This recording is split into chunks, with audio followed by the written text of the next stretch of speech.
The index. Overview: the beginning of the slave trade, the triangular trade, abolition, the Somers case, consequence, conclusion, and bibliography. The triangular trade begins to organize from the 16th century to be amplified during the 17th and 18th century.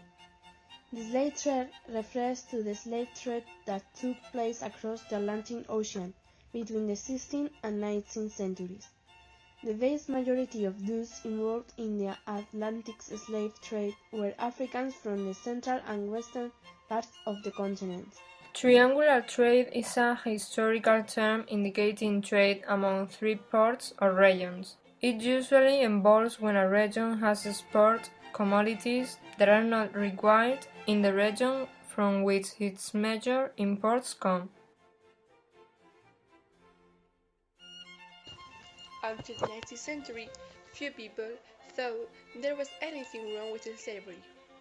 African rulers and European traders were happy to trade in slaves. 350,000 Africans were taken in this way as slaves to the Americas. In the 16th and 17th centuries, Portuguese traders took slaves from Africa to work in the Portuguese colony of Brazil and the Spanish colonies of South America. In the 16th century, English pirates started selling slaves to the Spanish colonies. In 1625, the British captured Barbados in the West Indies, and in 1655 they secured Jamaica. English slave traders started supplying African slaves to the English colonies. In 1672, the Royal Africa Company was set up to trade African slaves to the sugar plantation of the West Indies. In 1730, Spain gave British slave traders the contract, known as the Asiento, to trade 144,000 slaves a year to Spanish South America by the Treaty of Utrecht. The triangular trade is a trade model, not an exact description of the ship's route.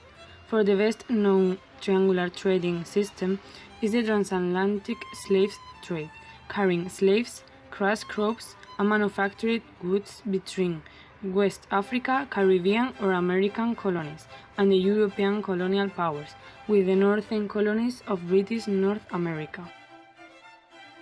Firstly, a British slave ship set off from Liverpool or Bristol carrying trade goods such as copper, cloth, trinkets, slave beads, guns, etc., and sailed to Africa. Some slaves were captured directly by the British traders. They captured local people in Africa. Most slaves were from British factors, who lived full-time in Africa and bought slaves from local tribal thieves. The thieves would sell their captured enemies as slaves. Slaves cost about £3 worth of traded goods, for example, clothes, guns, and brandy.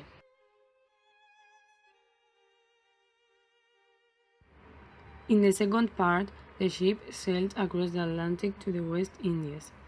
When the ship reached the New World, the slaves were sold and then they were trained to obey. There, the selling price of a slave was £20. So there was a good profit which made the risks worthwhile. Then some ships were prepared to return, loaded up with sugar, rum, etc., to sell in England, completing the triangle. Finally, the profits from the sale of sugar were used to purchase manufactured goods, which were then shipped to West Africa, restarting the cycle. The trip itself took 5 to 12 weeks.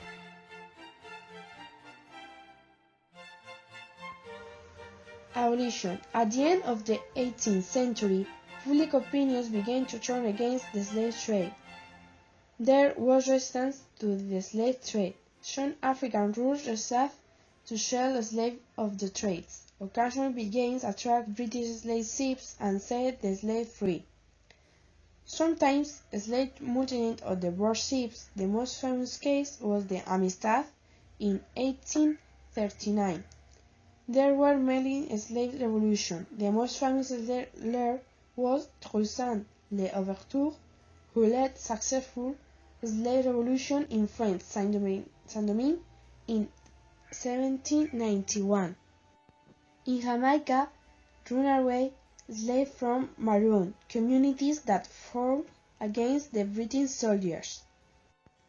In British, slaves like James Somerset frequently ran away from their master. When he was captured, he and his friends constated his case in the courts. In 1787, the Committee for the Abolition of the Slave Trade was set up. William Wilberforce represented the community in the Parliament. The campaign boycotted sugar, wrote letters and presented petitions. Thomas Carson went on the speaking tour, showing people chains and irons, and a model of a slave ship. Other campaigns published leaflets describing conditions on the middle page, on atrocities such as the Sock incident in 1781. The captain of the slave ship sunk. There 133 slaves aboard, so he called Kane the insurance. Lord Mansfield ruled that slavery was illegal in England. Between 1771 and 1772, British courts dealt with the Somerset case, whereby James Somerset, a slave, was forcibly taken from England to the colonies. Although the court case does contain a landmark decision, the case is perhaps most noteworthy for how people responded. Many people, particularly black people, interpreted the decision as meaning that Mansfield had freed all slaves. Indeed, Worthing comments on how a group of black people who had heard the trial's decision toasted Mansfield and congratulated one another on being granted basic rights. However, Mansfield had not freed the slaves, and regretted people thinking he had done so. For the first time black people in England had thought their race legally free within England, and despite Mansfield's insistence to the contrary, the notion was not quick to leave the public imagination. The movement of millions of Africans to the New World was a historical phenomenon with international consequences. To assess these consequences, we are going to look at the three corners of the Atlantic's triangular trade. Africa. The African impact of the Atlantic trade was at its greatest in West Africa, which supplied the largest number of captives. The trade had a disproportionate impact on the male population, because male slaves were the most sought after in the Americas. But also, the death rate of the slaves was horrific, and more than 50% of the African slavers died. That period was a time of economic stagnation for Africa, which fell farther and farther behind the economic progress of Europe. Politically, as rival African rulers competed over the control of slave capture and trading, wars could result. West Indies. The arrival of Europeans in the Americas had brought diseases, which reduced the potential for securing labor, and often too few Europeans came to the Americas to meet the demand for labor. Black slaves were important as a labor supply for the plantation agriculture that developed in the New World. It produced deep social divides between the rich white and poor black communities. The divide was reinforced by the determination to segregate black and white communities and by the reluctance to liberate black people from slavery. And finally, one very positive factor was the creativity with which, gradually, the black communities of the Americas developed new identities, drawing on a combination of African tradition. And African people took with them their traditions, and it had an effect in a lot of influences. Europe. The British cotton mills, the emblem of the Industrial Revolution, depended on cheap slave-produced cotton from the New World. British consumers also benefit from other cheap slave-produced goods. The profits gained gave the British economy an extra source of capital. The slave trade was the magic bullet that led to industrialization. Portugal should have been a leading industrial power in view of its long engagement in the trade, but because of the slave trade, Portugal was one of the most backward industrial economies in Europe.